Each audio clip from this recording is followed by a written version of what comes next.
we are going to get into our NFL playoff outlook. Week 13.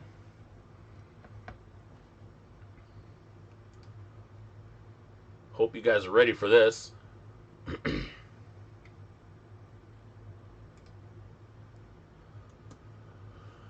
Starting off with our top of the NFC.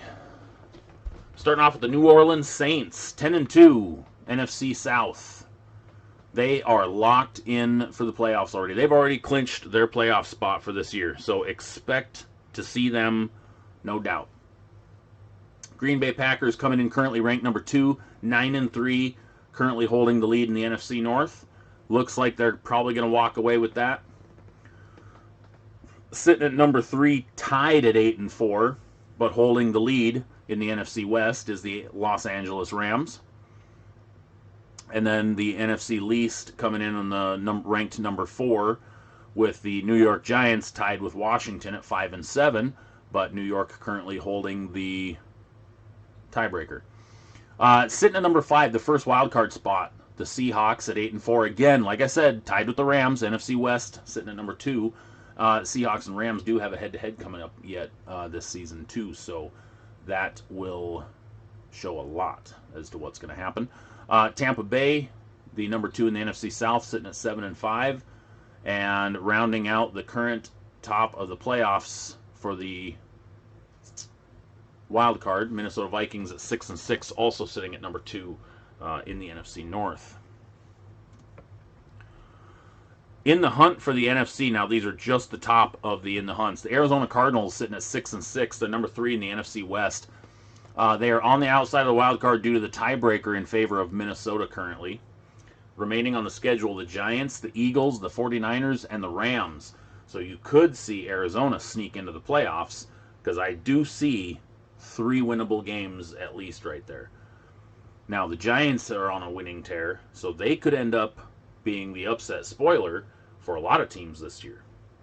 Giants could still come in and end up with a winning record, which would actually kind of be funny to see. Also in the hunt, the Chicago Bears sitting at 5-7. They're number 3 in the NFC North. Currently on a 6-game losing streak. They're kind of trending the wrong direction.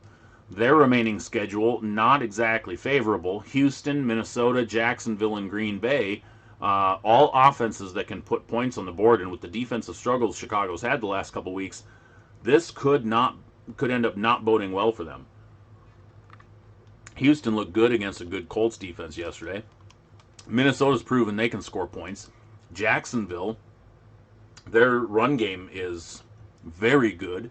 Tie in with Mike Glennon throwing some passes this past weekend to the young guys. They could be upset city.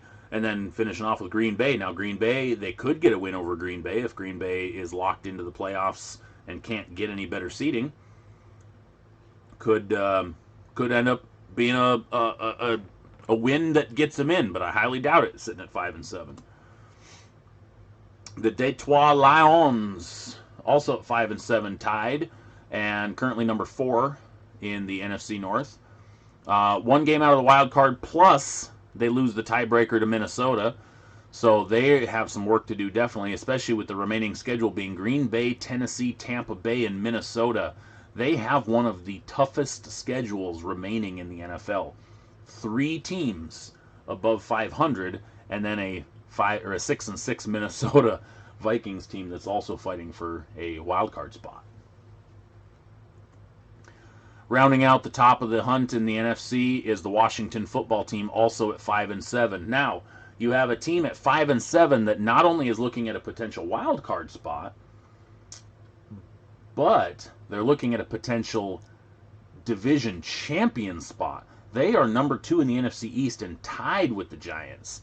And the tie with the Giants for the number 1 seed, or for the first in the NFC East, is regarding who holds the tiebreaker, and it's currently with the Giants.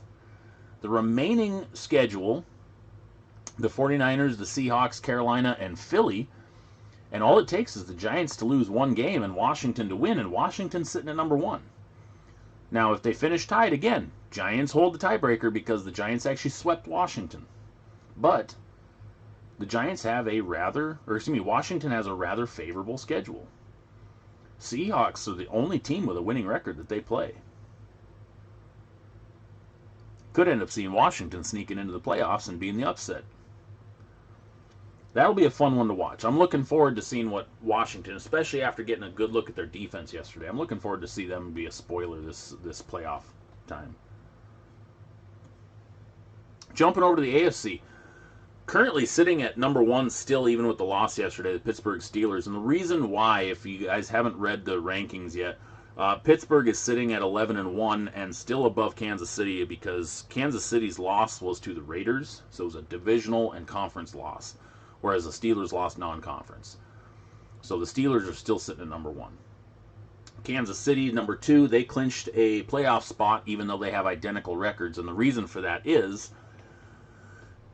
because even if they lose out, they could lose the next 4 games and they still have a playoff spot, because no matter how Indy does, no matter how Miami does, Kansas City still holds the tiebreakers over them. Even if the Colts win out or the Dolphins win out, the Raiders can win out, but then the Dolphins and the Colts would both be taking a loss, which then puts Kansas City over them. So it's confusing, but Kansas City cannot be bumped from the playoffs until the playoffs start now. Buffalo Bills sitting at number 3, 9-3 in the AFC East, sitting in first place. And the Tennessee Titans rounding out the division leads with a 8-4 record in the AFC South.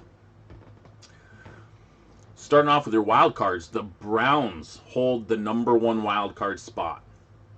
After the trouncing in the first half of the Tennessee Titans, they are now 9-3 and second in the AFC North.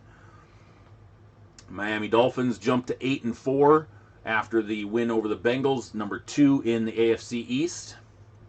And rounding out the wild card teams, Indianapolis Colts at 8-4 and sitting second place in the AFC South, tied with the Titans, but losing to the tiebreaker currently. So you could easily see Indy and Tennessee changing positions based off of win-loss. Indy still has to go and play Pittsburgh yet this year, so that could be a big game in terms of where the seeding is going to be. In the top of the AFC for the hunt, the Las Vegas Raiders, 7-5 in the AFC West, sitting at number 2. Their head-to-head win versus Cleveland, and 3-1 in the division. So if it comes down to a tie with Cleveland, the Raiders actually hold the head-to-head. Remaining schedule: Indy, the Los Angeles Chargers, Miami, and Denver. 2 big games. 2 games that are completely winnable. So it'd be interesting to see if the Raiders can pull off a 4-game sweep and potentially get themselves into a playoff position. The number 2 team in the hunt playing tonight, the Baltimore Ravens, 6-5, number 3 in the AFC North. They have head-to-head wins versus Cleveland and Indy, and they have to play Cleveland yet again this year. And they play Dallas tonight, Cleveland next week, Jacksonville, New York, and Cincinnati. Baltimore actually has one of the easiest roads left to the playoffs. Outside of Cleveland, not a single winning record left. And if they can big brother the Browns again, there's a good chance that Baltimore could bump Cleveland from the playoffs completely. And then the surprise, the New England Patriots. Number 3 in the the AFC East at 6-6. Head-to-head wins over Miami, Las Vegas, and Baltimore. So they actually hold quite a few tiebreakers if it comes down to it. So you could see New England end up being the spoiler with a favorable schedule to finish off the season. The Rams, Miami, Buffalo, and the Jets. Correction, that's not really that favorable, especially, I'm sorry, I was used to, talking the last couple of years with Miami and Buffalo, but really they've only got one good lock left, and if they're out of playoff contention, I could see Bill Belichick spoiling the Jets' number 1 overall pick the last week of the season. And could you imagine the Patriots are bumped from the playoffs going into week 17. The Jets are 0-15 and a sure lock for the number 1 overall pick, and Bill Belichick throws the game, and the Jets lose the number 1 overall pick to the Jaguars because Bill Belichick screws the Jets. God, I could see him doing that though. And I said it before about, throwing, tanking and whatnot. You don't see it happen, but when it boils down to 2 meaningless games, if that comes down to it, I could see Bill Belichick giving the big middle finger to the Jets organization and losing that game just to screw them. That'd be something. So there you go. There's our playoff picture as of week 13. Hopefully, if you guys have any tiebreaker questions, shoot me a text or shoot me a message on Twitter.